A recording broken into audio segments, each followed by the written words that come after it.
Hello everyone, I'm Teddy, and this is my TED Talk.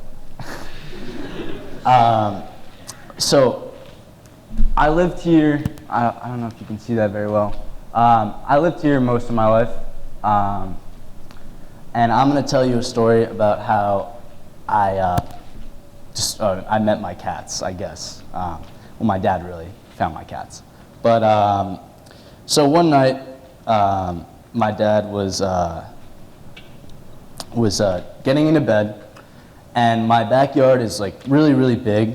We have a really open backyard, and there's always like, there was always animals and stuff just like making weird noises all the time, all night long. And so one night he heard a very unusual sound, and it sounded like a dying, screeching sound. He thought it was like a fox dying. And so he just thought, I'm gonna wait till the morning to check out the backyard. And so that's what he did. He woke up the next morning, he's pouring his cup of coffee. It was a very hot summer day, and my house was always filled, the windows were always open in my house. So you could hear anything that was going on in the house.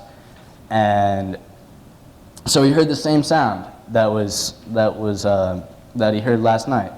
And it was coming right to the right of him, and the window was open, and he heard that sound, and he went around and checked it out, and it was like this little baby cat, and you could literally hold her in your hands like that. And she was pissed off.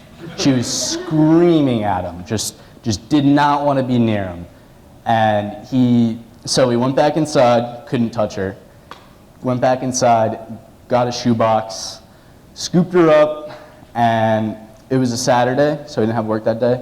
So he was planning on bringing her to St. Hubert's, and which he did, but he made a quick stop at my mom's house, because my parents are divorced, so I lived at two separate houses when I was a child. So he brought him over to my mom's house, and he showed us the cat, and my brother and I basically fell in love with our cat Zoe. I'm gonna skip ahead to that is my cat Zoe. She is 23 pounds in this picture, and believe it or not, my cats at least, have been through a lot besides peeing and pooping and eating and doing that cycle over and over again all day. I'm gonna go back to this was my mom's house, and this is my dad's house. I lived there my whole life, or not anymore, but I always thought I was going to live there my whole life, and not everything goes the way you expect though. So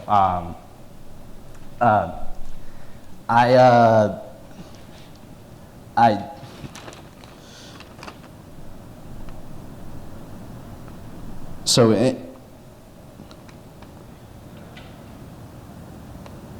middle school, sorry to jump the page, I was when I had these changes went on through my cats and me. So basically, when I changed, when I had to move from these two houses when I was going into freshman year, and so I moved into my dad's house, and so my cats had to make that move.